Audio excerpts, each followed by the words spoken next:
marami po kasi ng problema ng ating bansa na gusto ko sanang isumbong sa inyo. Madali po sanang ayusin sa national level kung ang mga senador po sana natin ay gagampanan nila yung tungkulin na sinumpaan nila. Lalong-lalo na po yung mga ibinoto po ninyo na paulit-ulit. Meron na pong nakadalawang beses, may nakatatlong beses, 4 na beses. Ngunit yung pinangako po nila sa inyo, yung pinangako po nila sa tuwing lalapit sila sa inyo, ngayon po, marami na namang lalapit sa inyo.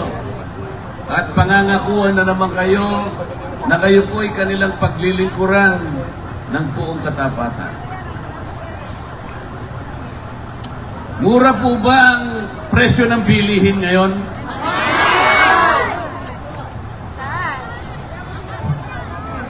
Mura po ba ang presyo ng bigas? Mura po ba ang presyo ng kuryente sa Cabanatuan City? Talaga pong mahal. O baka naman po yung gamot mura na. Yung pang-hospital, baka naman mura na po yun. Ibig pa niyo sabihin, mahirap pa rin ang ating buhay hanggang ngayon? Alam po ninyo, ang mga lokal po natin, mga opisyalis, lahat po ginagawa nila. Na alam ko po yan dahil mga kaibigan ko sila. Ngunit kailangan po, yung national po ay kailangan tumulong talaga. Yung problema po ay hindi kayang gawin lang ng isang probinsya. Kailangan po yung national. Yung mga senador po, kailangan gampanan nila ang tungkulin na sinumpan sa inyo. Ang kapangyarihan po nila, kung gagamitin lang, marami pong mariresolve ang problema ng ating bansa. Katulad po ng kuryente. Alam niyo po ba kung ano yung pangunahing layunin ng batas sa kuryente na ginawa ng Kongreso 24 na taon nang nakararaan? Ano po yung nakasulat sa batas tungkol sa kuryente? Ang nakasulat po, letra por letra, idulot mo ang serbisyo ng kuryente sa lahat ng mamamayang Pilipino sa murang halaga. Yan po yung nakasulat. Hindi pwedeng baguhin yun. Ang problema po, yung mga senador po ninyo na iniluklok sa mahabang panahon, tumanda na yung iba doon. Ngayon, babalik na naman sila sa inyo. Diyos kong Panginoon. Hindi naman po kasi kayo namimili. Ang alam nyo kasi, pagkasikat. Sikat Diba? Pagkasikat lang. Tingnan po nyo yung nangyari. Lalapit sila sa inyo ngayon. May dalag-dalang ano. Sisilawin kayo. Akala mo yung, pag meron pong mga senador na kumakandidato, lalong-lalo na yung kabilang team, ano po yung pangalan ng team nila? Hindi ko alam ang team nila Limawa. Ang sabi po nila, ang gaganda ng mga record ng aming mga senador. Sabi po nila yun, ha? Anong record? Bakit po mataas ang presyo ng bilihin, lalo na po yung pagkain? Kung maganda ang record nila. Bakit hanggang ngayon hindi natin makamit yung pangako ng isang bansa na talaga namang tumitingin sa kalagayan ng kanyang mamamayan? Ngayon po'y naharap pa tayo sa napakalaking problema pang politika. Dahil sa malalim na politika, ngayon po ang mamamayang Pilipino'y nahahati na naman. Akalain mong huhulihin nila yung dating Pangulo. Dadakpin nila.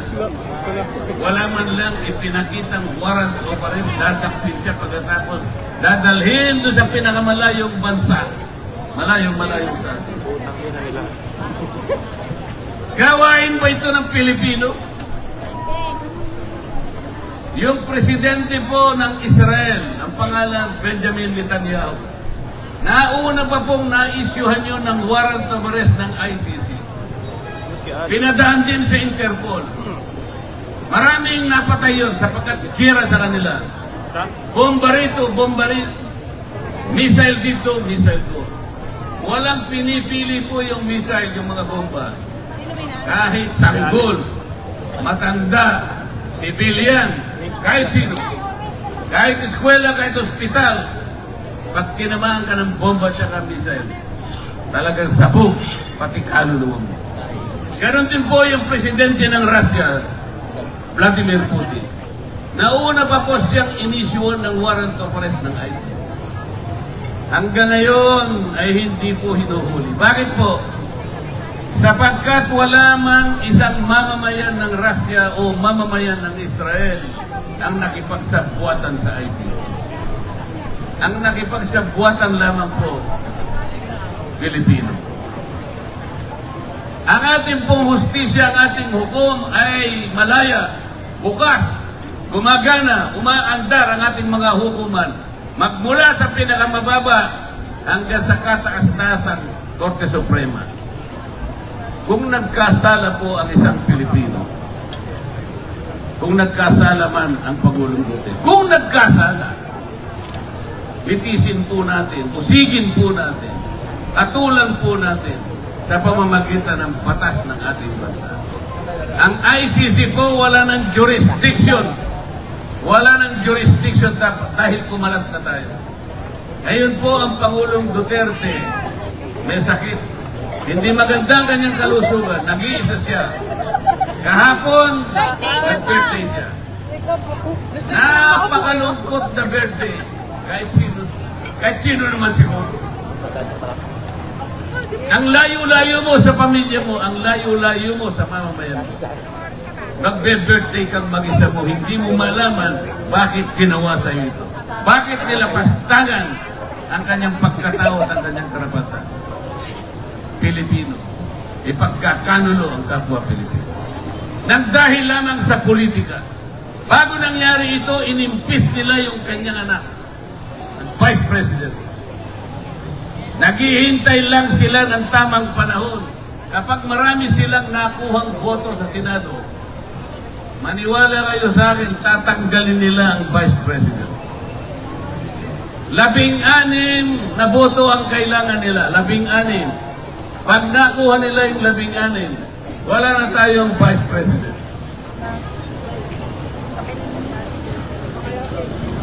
Papayag ba kayo na matanggal ang Vice President? Papayag ba kayo na manatiling nakakulong si Pangulong Digong? Papayag ba kayo na maiuwi siya sa lalong madaling panahon? Yun ang Pilipino. Hindi yung gumagawa ng mga bagay-bagay na mag-aaway-away na naman. Napakarami po nating problema. Paano po natin naayusin ang problema? Kung tayo-tayo hindi tayo nagkakasundo. Meron kasing nangako noon gagawin kong 20 piso ang 1 kilo ng bigas. Nangyari ba? Meron naman nagsabi, I am not going to cooperate with the ICC in any shape and in any form. So, hindi raw sila makikipagtulungan sa ICC. Nangyari po. Hindi na kayo sumasagot. Nangyari po ba? Kaya po ngayon, nagpasya po ako sa sarili ko. Parang gusto ko na lang kabarkada, mga sabungero. Alam niyo po kung bakit? Hindi ko po inaanunsyo ang sabong. Dahil bawal po sa akin ang sabong eh. Bakit ko po binabanggit na parang gusto ko pa nakausap at kabarkada ang mga sabongero? Meron po kasi silang ugali, isang katangian na dapat sana yun ay taglayin ng isang kumakandidato. Lalong-lalo na kung siya po ay nainuklok na. Ano po yung katangian na yun na nag-iisa lang na nandiyan sa mga sabongero? Yung isang salita. Pag sinabi mo, gawin mo. Pag sinabi mo sa Cabanatuan City, ipinangako mo, ito yung gagawin, ito yung ipangako mo, gawin mo. Yun po yung salita ng sabongero. Tingnan po ninyo sa mga sabungit. Wala pong kontrata yun, hindi sinusulat. Nagsesenyasan lang sila eh. Sasabihin, hindi nga sila magkakilala eh. Ang lalayo pa eh. Sasabihin niya ganun. Sabi niya. Sabi niya, Meron pala Prati Honor eh. Eh dito po sa maraming kumakandidato at maraming nailuklok ninyong opisyal. Nakasulat na nga sa batas eh, ayaw pang gawin. Batas na nga eh. Tingnan po niyo yung batas ng pagsasaka. Ang sabi po sa isang batas na ginawa, ang ganda po ng batas. Kapag ang isang pananim ay naitatanim ng maramihan sa bansang ito, dapat wala nang mag-iimporta. Hindi na susunod. Sabi nila, sa isang batas, kapag gagamit ng makinarya o anumang klaseng kasangkapan ang isang magsasaka, dito na natin gawin ang mga kasangkapan na yan. Hindi na tayo mag-i-import. Hindi po nangyayari. Batas na po yan.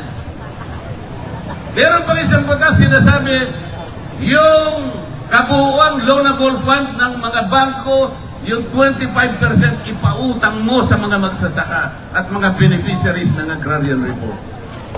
Hindi rin nangyayari. Ang sabi pa ng isang batas, yung tinatamnan nating mga kalupaan ay hindi dapat gamitin sa ibang gamit. Natutupag ba? Hindi po. Classification dito, conversion dito. Isang araw gigising tayo, wala na po tayong pagtatamnan ng palay. Yun po yung pinaka-problema. Ano pong gagawin natin? Kailangan po mamili po kayo. Dito po madali eh. Dito sa Nueva Ecija, madali dahil kilalang-kilala ninyo, araw-araw nakakasalamuhan ninyo at talaga namang matitibay sa public service. Governor Oyey Umali, Congresswoman Cherry Umali, pati yung mga kapatid nila na kumakandidato bilang mayor at vice mayor, kakilala nyo po kasi sila eh. Paano po yung kumakandidatong senador, yung team na yun? Hindi ko alam. Kami po kasi Team Suka. Yung kabila, anong team? Bahala na po kayo. Kung gusto po ninyo na maitama natin ang maraming mali, nakikiusap po ako sa inyo, gamitin po ninyo ang kapangyarihan na hawak-hawak ninyo. Huwag kayong pasisilaw sa mga binibigay nila. Pera po ninyo yun. Kunin nyo. Pag may binigay sa inyo, kunin nyo. Huwag kayong magpapasalamat sa kanila dahil ang binibigay nila sa inyo ay pera ninyo. Inutang lang nila sa inyo, binabayaran lang nila kayo. Isinusuli lang. Dapat nga humingi pa kayo ng interest dapat nagtagal bago nila binibigay sa inyo. Pero sa totoo lang, hindi ganun ang paraan para magsilbi. Ito yun eh. Iluluklog mo siya hindi dahil sa binigyan kanya ng konting pera. Ano ba yung isang araw ka lang masaya? Ang importante, ayusin natin ang ating bansa. Gusto natin ibalik ang Pangulong Duterte, ibalik po natin sa pamamagitan ng Team Suka. PDP laban. Bakit walang kibubo? PDP laban, iboto po ninyo kami lahat. Kasi po, ganito ang mangyayari. Pagdidibatihan po sa susunod na Kongreso, sa Senado, kung talagang dapat tanggalin o hindi dapat tanggalin ang Vice President. Debate, wala pong problema. Pwede tayong makipag-debate sa kanilang lahat hanggang sa katapusan ng daigdig. Maniniwala kayo sa akin, walang mananalo, wala namang alam din mga yan. Pero, boboto po kami pagkatapos ng debate. Kung wala kaming bilang, matatalo po kami. Hindi kami natalo sa debate, sa katwiran at sa katotohanan. Matatalo kami sa bilang. Yun po ang problema. Kaya po nakikiusap ako. Sa ngalan po ng aking mga kaibigan, Governor Oyey Umali, sa kanyang may bahay, Congresswoman Cherry Umali, ako po'y nakikiusap sa inyong lahat. Iboto po ninyong lahat ang kandidato ng PDP Laban. Tulungan niyo po kami. Itama natin ang mali. Ayusin po natin ang ating bansa.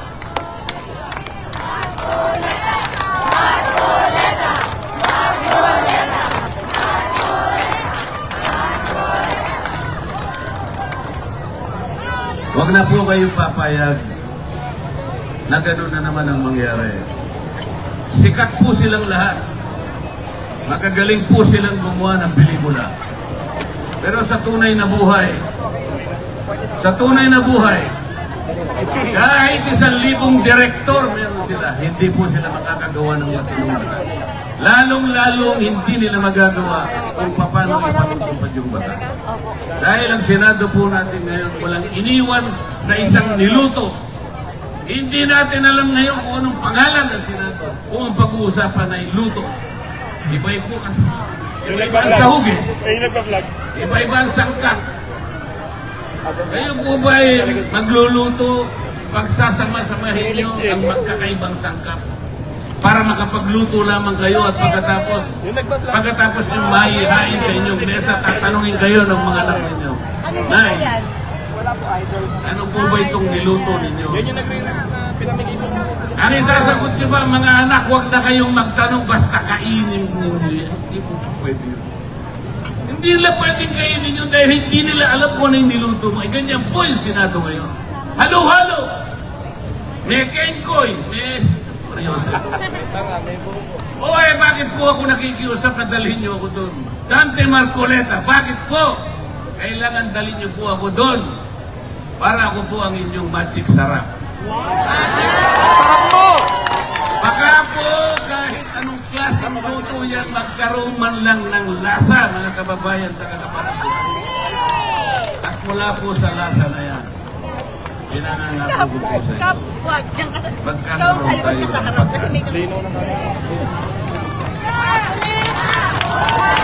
salitaan po ito, kontrata po ito.